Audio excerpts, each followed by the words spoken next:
All right, how are we doing, credit repair pre-litigation disputes community? My name is Stephen Palmieri, coming at you with none other than the Brian Ponder, Esquire. Brian, how are you doing today, sir? Doing awesome, Stephen. Thanks for having me. How are Man, you? what is that fancy artwork in the back? Is that your $1 million artwork collection there, or is that a Las Vegas hotel painting for You know, five this is dollars? we're gonna have to ask MGM. I think MGM owns this hotel, but it is pretty cool. Yeah, man, look at that. View's So not you're too bad either. look at that. Look at that skyline, man. So you're coming to Yeah, us from Vegas. You're handling a little business and absolutely. gambling all at the same time, huh? Haven't gambled yet, and I may not. Sometimes it's crazy. I'm like I'm the only person that can come to Las Vegas and leave without gambling $1. But I may gamble $1 just to. I tell you, what's not a gamble is when people use your 1692G letter, and then if those data furnishing debt collectors don't act right, they give them to you. That's not a gamble. You're going to put the hammer down, aren't you? Well, I think the odds in your favor more than not. Awesome. So yeah, so what we want to do, for our folks watching here in this credit repair community, we like to bring you guys quality content, introduce you to folks that may be valuable in your journey as you're growing your business. And today we're bringing Brian Ponder, who is an attorney, but a little known fact, Brian, you also started off way back in the day as a credit repair owner before you went to law school, right? Yeah, yeah. I started So off as a low credit score having consumer. low credit score, have a consumer.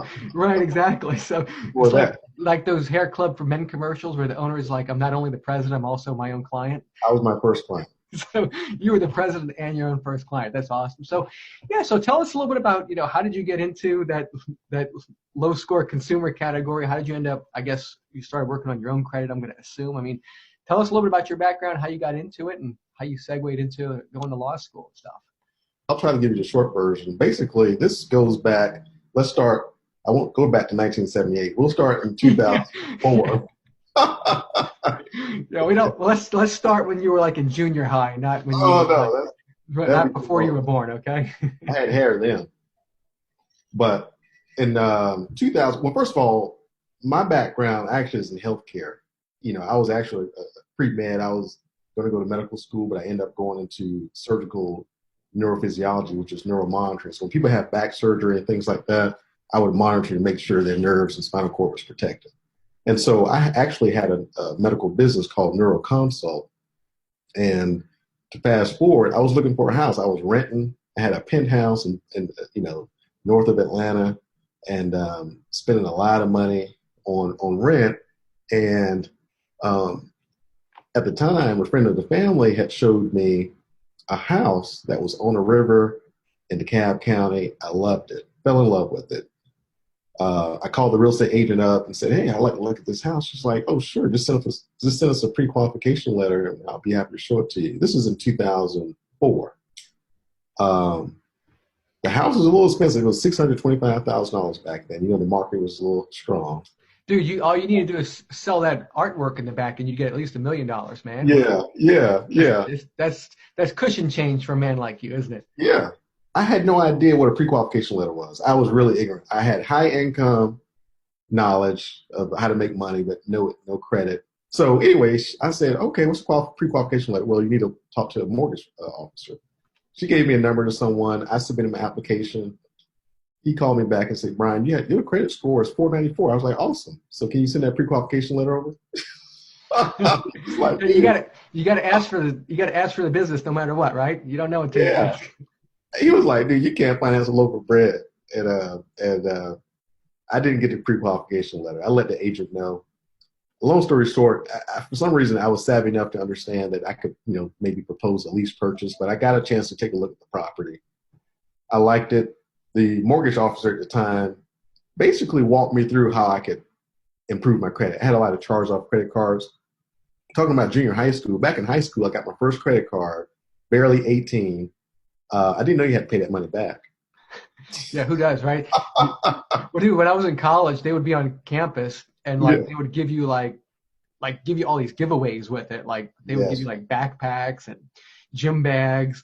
I remember Citibank, City Financial, they had Yes. and the guy had t-shirts and the guy was like, I was like, dude, I signed up for your thing last week. And he's like, and I kind of knew the guy because he was in one of my classes, but like Hmm. they were on campus, when you walk in between your classes. Hmm. And I was like, he was like, hey man, you want to sign up? I'm like, well, I signed up last week to get, and you gave me the T-shirt. He's like, that's okay, dude. You can sign up again. Just put somebody else's, just put something on here. I just need to meet my quota. I'm like, okay, well, you instructed me to do that. So, I did whatever. And I got, another T-shirt and gym bag from the guy. Oh, wow. But I mean, you talk about predatory, right? But so go ahead, man. Oh, man. Yeah, I know exactly what you're talking about. Those college campuses. They still do that? I think they do, huh? I'm sure they do. I mean, this was back like around 2000 or so, but I'm sure they do, Yeah. The students, I mean, they give you a card if you're alive. Right. So that mortgage officer walked me through how to repair my credit, DIY. Didn't get an attorney. Walked me through. I had a lot of credit card debt. You remember, I got those credit cards. Never knew you had to pay it back. I think you remember Belk. I mean, you had Belk. Yeah, JCPenney. You got, I don't know, Discover. I don't know what they were allegedly, but. But you were dressed up good with all that credit, right? You were buying some nice things. Hey man, I put some music in my car, radios, all this typical dumb stuff you could do with a credit card at 18. Yeah. I honestly don't even know if I made any payments. I don't know. No one educates you; they just give you the car. So long story short, I had to clean all that up. I had to clear all that up, resolve all that. But I learned the importance of deleting those collections. So I deleted those collections. I got into a lease purchase for that house, and then November 2004, I got into the house on the lease purchase. I was able to close by February 2005. So that's not too bad, November. So within 4 months, I was able to get from the 400s to the 600s and close. That's I got awesome. my first credit card, Bank of America. I still have the card to this day. It was a secured credit card back then. So I closed on a $600,000 house with one secured credit card and a clean credit profile. Nice. Then the problem was you had to figure out how to pay for your $600,000 mortgage, right? Or did you have Oh, that? yeah. Oh, yeah. Well, I made the good part about it. I was making the mortgage was cheaper. I think, well, it was about the same as my rent, but at least I wasn't renting. Yeah. So I was making good money. But now I was, I owned a home at that point. Right. So, okay. So you were your own first client. So at what point are you like, well, this is a business model. I'm going to become a credit repair business owner? Good question. What I did was this. The real estate agent made almost $30,000 in that transaction. I didn't have a real estate agent. I found a house by myself. I didn't realize I could have one, and it wouldn't make a difference. I don't know if it would have made a difference, but long story short, she got all the commission.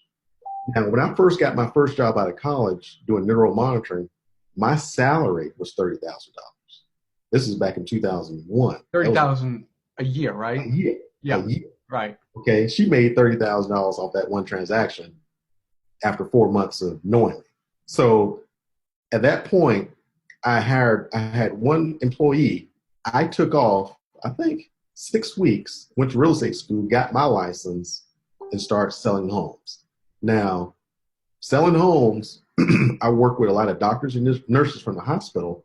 Believe it or not, they had bad credit. I mean, this affects anyone. Sure. So people have to understand this affects professionals. I was a professional. I was earning, over $300,000, I think, at the time. And I was 26, but I had horrible credit. And so I would have to, all of my clients, I would have to address credit concerns so they could get their loan to close their home. So that's when I started doing the credit repair, per se, for real estate clients. And what year was that? About when was that? Oh, it's 2005. So I got licensed. Like, I closed my house February 2005. We're talking about by April 2005, I was a real estate licensed agent. So, okay. So you did that for a while. And then at what point did you decide that you wanted to go to law school and become a lawyer? And what made you make that decision? What happened is I was in Atlanta at the time, and my real estate clients were telling non-real estate clients about me. Hey, this guy can't fix credit. And so non-real estate clients were reaching out to me about credit. Something told me to look up the credit repair laws in Georgia. I don't know what. It's crazy. And so good thing I did, because in Georgia, if you're working outside the course and scope of real estate, law, banking, or a CRA or a nonprofit, it's a misdemeanor to do credit repair in Georgia. Which is interesting, isn't it? I mean, it's the only state, it's such a crazy law, but each state, that's a whole different conversation. But yeah, so you looked at it and you were like, wait a minute, our legislature actually basically criminalize law credit repair, which is criminalize it. Basically the bureaus now have their monopoly essentially, because they've eliminated the competition. I mean, really would somehow that happened. But so you're like, okay, so the only way for you to do it is to either be in real estate or to be a lawyer. Yeah, so I saw that before I started taking clients outside of real estate, and I got with a new lawyer and said, "Hey, I have clients that want credit help. Maybe you can do it." And this lawyer was fresh out of law school. We're friends to this day, and I would send the work to him to do, and I would be his legal assistant and help him draft the letters that I was drafting for my people, except he would do it. Now, I noticed a big difference when he did it.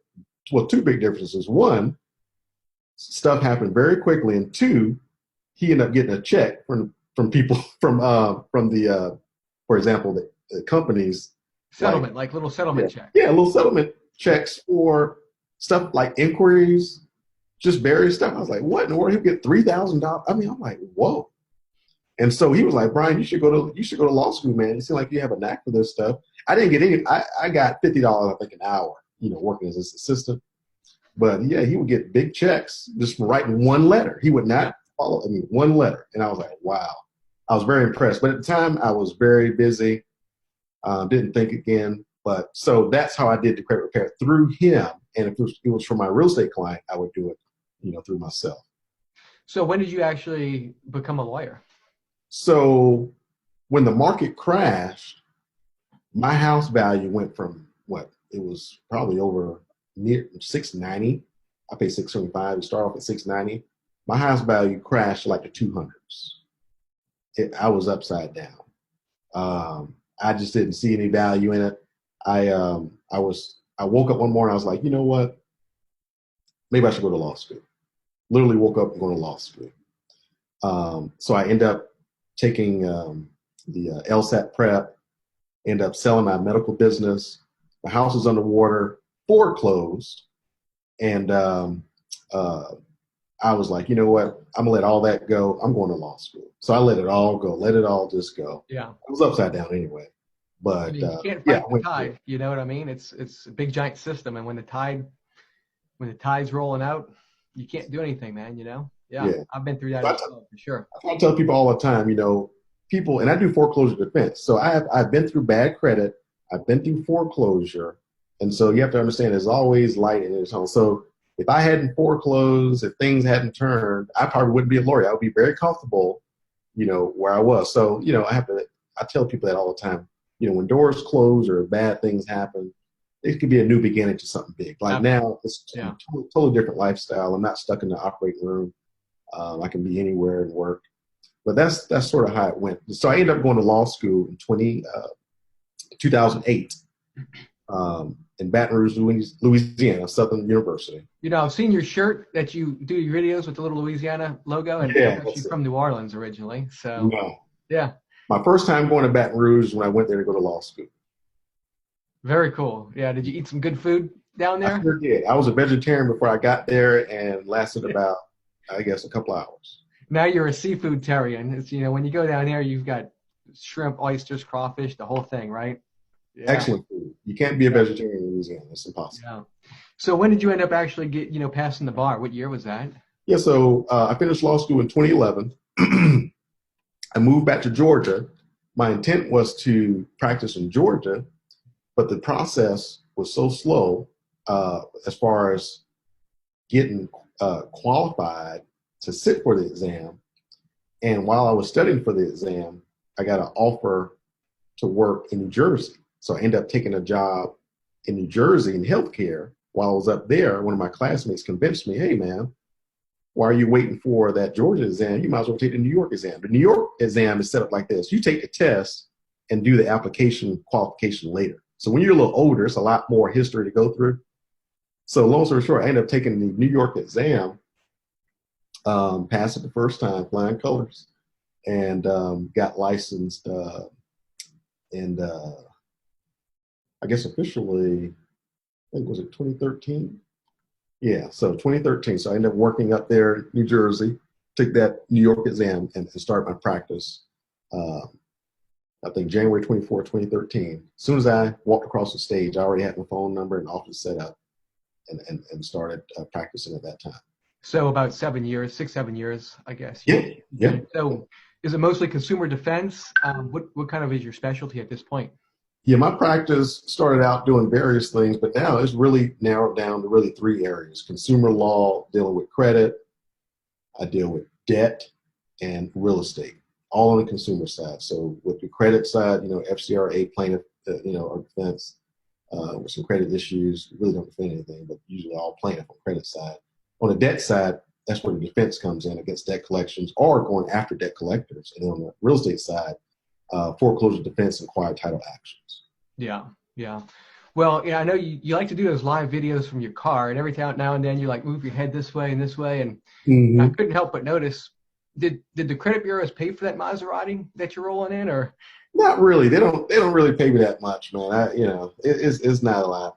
I see the little Maserati logo back there in the headrest. Yeah, I got the Maserati sometime in the Brian's trying to be so humble, he's like just kind of doing it, but every now and then you'll move, and I'm like, I recognize that logo, man. Yeah.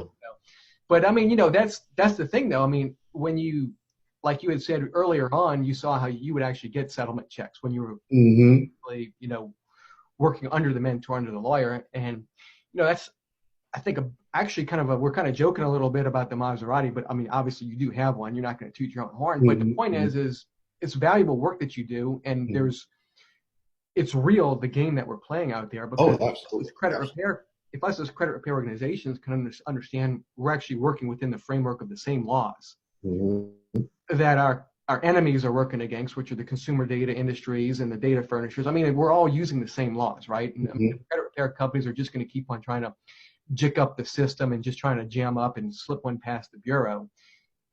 It's totally a game. But if they can learn the laws and actually dispute, like I do Metro too, and everything I do is on a power of attorney, even to the bureaus. I know you and I, you that was kind of a foreign concept to you when you first met me, but like I'll send everything as a POA even to the bureaus, and sometimes we can turn them into affidavits where the clients will notarize it, turning it into an affidavit, and I can take my professional knowledge, analyze the credit report, you put it in a certain way, and if they don't comply, you give them maybe a few more opportunities, which you don't even really have to, but if you're trying to do credit repair.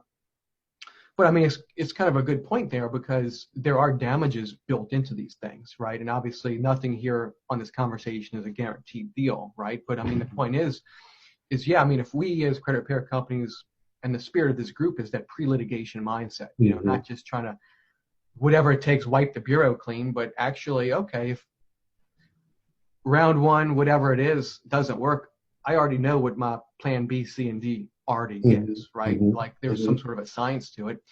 And so, I mean, as we're kind of wrapping up, maybe let's just kind of touch on that a little bit, how we can, bridge the gap, some of the takeaways for the credit repair companies, bridge the gap between credit repair and the practice of law, and help some of the folks who may not be as well versed on how the legal system works now. But I mean, just touch a little bit on the potential for damages or settlements or things like that. I mean, if a well-built credit repair file, and I know you've told me previously you get a lot of referrals from credit repair companies, and I mean, to be candid, the disputes that are given to you are no good. You have to like go in and dispute, right?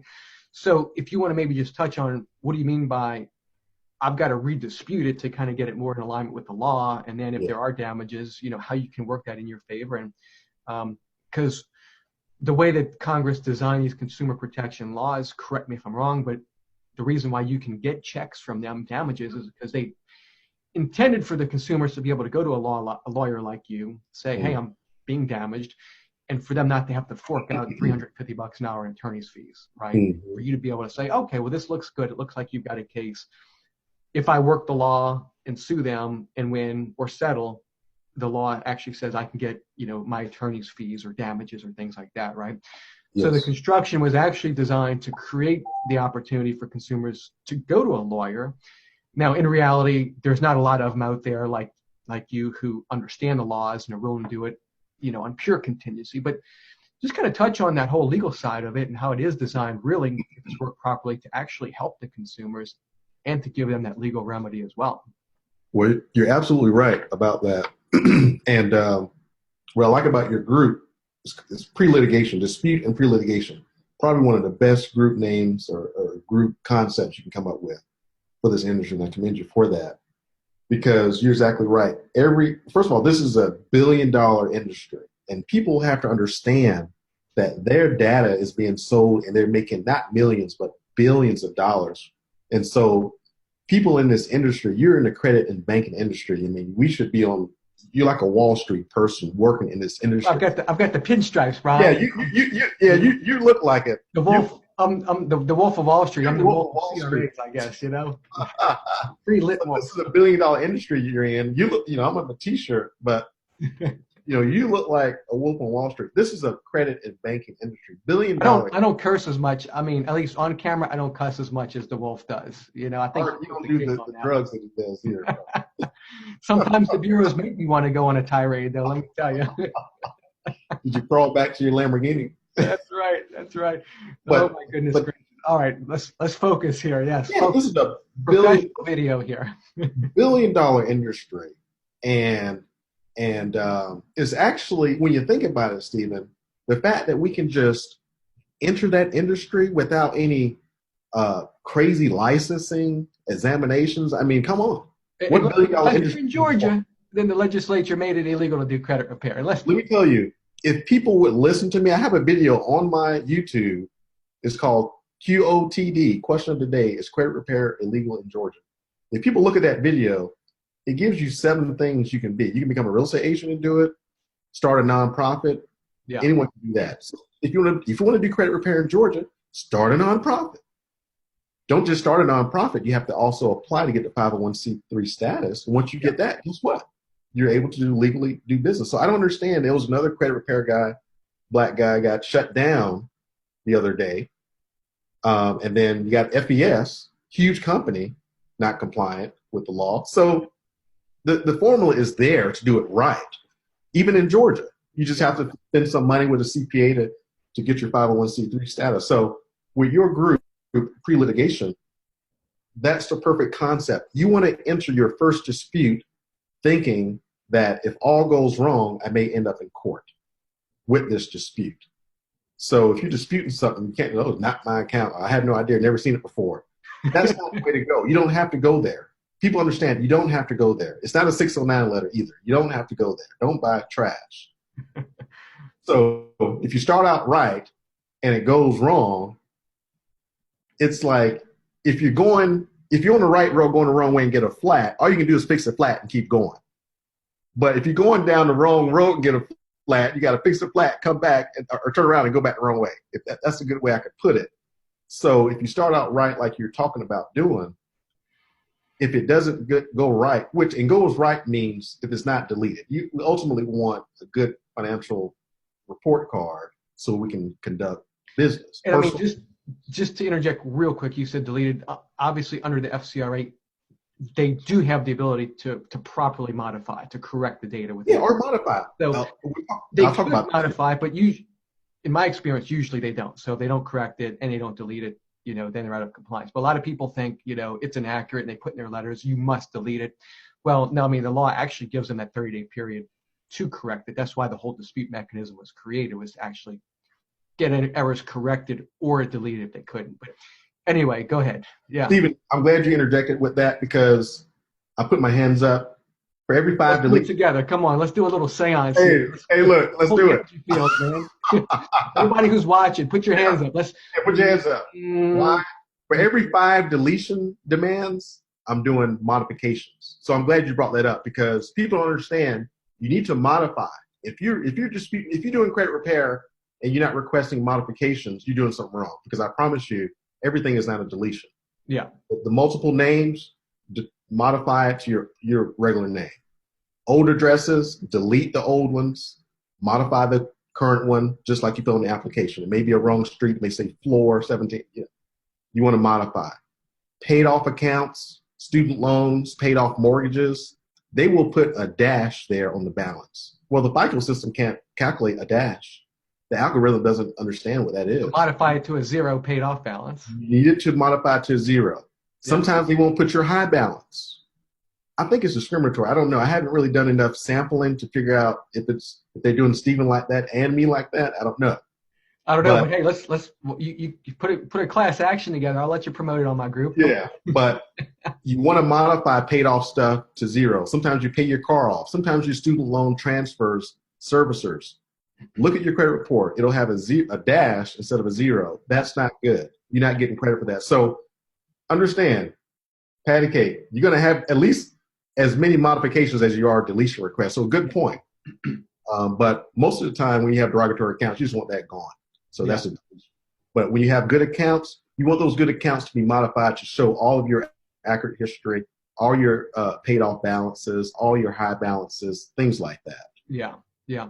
And so I know you're kind of like, your little baby is that 1692 GB, the little debt collection letter. And just kind of in very broad strokes, because obviously the FDCPA makes collecting amounts that are not authorized under the contract or otherwise legally permissible, makes it illegal. Deceptive practices basically are illegal. And so, I know you've got a little template, which, you can kind of put that link up later, or, promote it, or people can message you for it. So I know you've kind of got a GB template that people can get, but in general, if you want to just tell people, give them a little understanding, like, what is the concept of that letter, right? Okay. They can get the template from you. Like, why should they get it? And I mean, how in concept, when they send it out, does this thing kind of checkmate them, so to speak, if it works right? Yes, thanks for that. So here was my challenge, Stephen, in working, over a decade. I've done thousands probably of letters. How can I simplify this? And I finally wrote a book, 4 Steps to Better Credit. And within that book, I have 2 letters. Just 2 letters. I mean, all the stuff we do, I've reduced it to 2 letters. One letter is a CRA letter, which is what you're going to use to do those modifications and deletions with the CRA. Yeah. The second letter is I call it a 16. I had to give it a name. I could have called it a debt collection letter, but I called it Brian's baby, just like I could have called the pre-lit group, like Steven's World, but I just right. That'd be cool. The wolf of credit, right? But right. The credit wolf. Hey man, you might be the credit wolf. You might want to think about that for real. The wolf of credit street. Credit wolf. That's awesome. You might want to use that. You look like a credit wolf.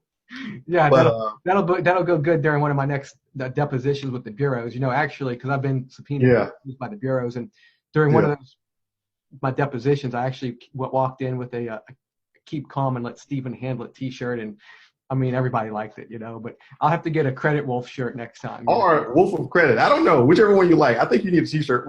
You figure it out. But one of them. Think about it. So the 1692 GB letter is the second letter.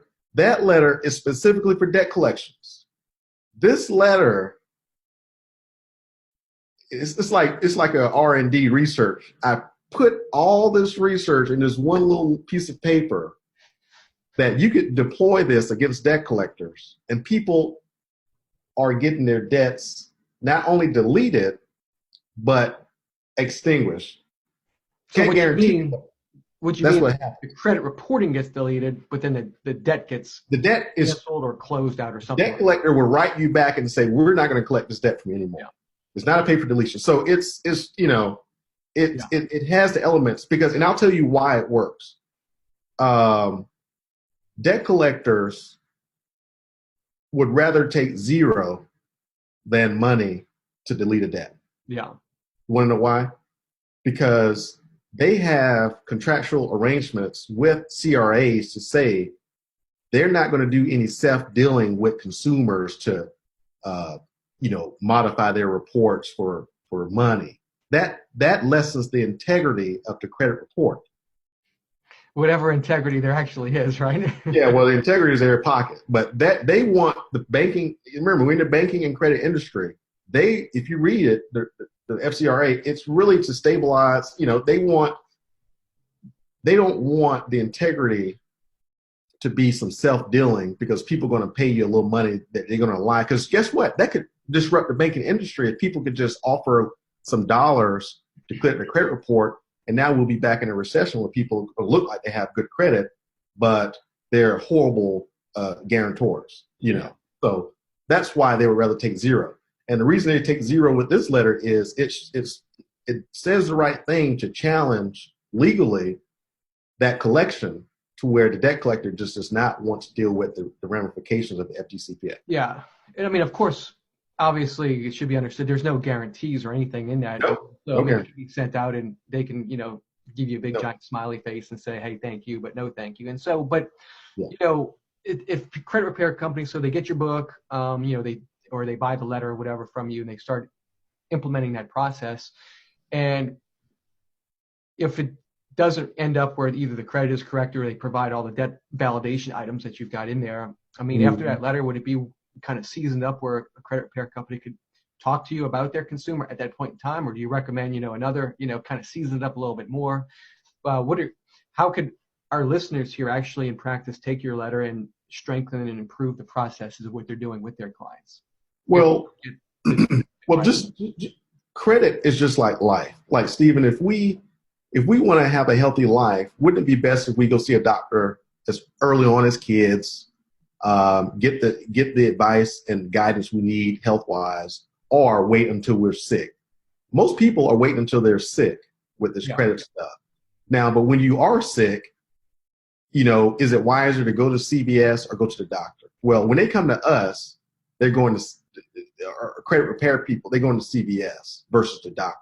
Yeah. Now, CVS, they can got some stuff that'll cure your symptoms. Yeah. But the doctor may be able to treat the illness. So the Minute Clinic over there. You can walk. Yeah, the Minute Clinic. Well, that's like a Tylenol, for $50 or something. Right. So going to the lawyer early on is the most optimal thing. But let's be honest, we're not going to do that. Why? You're not going to run to the doctor. If you got a cough, you're not going to go to the doctor. You're going to go get some cough medicine. So I'm being honest with people and myself, and that's why we put out those consumer letters, because we know you're going to get the cough medicine first and see if that helps. Yeah. And these letters are done by a professional, and so that's the guidance. So guess what? If that doesn't resolve that cough or that credit issue, you come to the doctor. Well, at least you've done the first step that's approved, and we can now take you to the next stage versus going and treating you again.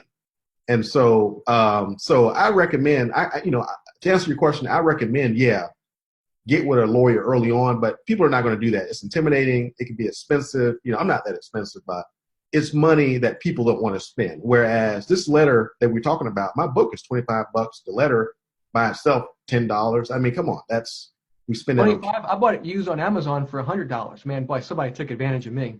Oh man, it may have had some special sauce. But yeah, so I do have your book actually. I think I did get it on Amazon. Yeah, and so kind of wrapping it up. I mean, man, such golden information here. So, how can people get in touch with you? If they wanted to talk more about how can they get your book, how can they get your letter template? How can they follow you? I mean, so I know we're here on Facebook. Can they message you? Yeah. Do you have an email? What's the best way for people to get in touch with you? Or even if they have a client case that they want to review with you, you can go to brianponder.com, BrianPonder, brianponder.com. There, you can actually you can click a button and schedule a call with me if you wanted to. My social media is there. You just click it and follow me on social media. I like to contribute as much as I can in your group on YouTube. So I'm on Snapchat. I'm on all the social media, the basic ones, Snapchat, YouTube, Facebook. So if you go to brianponder.com, you can click and follow me there. And if you want to contact me, there's a button there where people can schedule a call with me. Excellent. So when you were thinking of the URL, Brian Ponder, did you have to ponder that name for a while? Or it took me a long time to figure that one out. Started in 1979, you said, right? 1978, something like that, huh? Yeah, man. Yeah, I've been thinking about it. Very good. Well, that being said, I appreciate you, Brian, and all you guys here watching the video. Appreciate you guys. And then, Brian, I'll let you post a little link down here because I think you've got a GB letter. So if you guys, there'll be a post right, like a comment. Brian's going to comment right down here. The link where you can get in touch with him and stuff as well. Appreciate you guys being a part of the group. If you have feedback, questions, let us know. Get in touch with Brian. He's here to help you as well. I'll talk to you guys soon.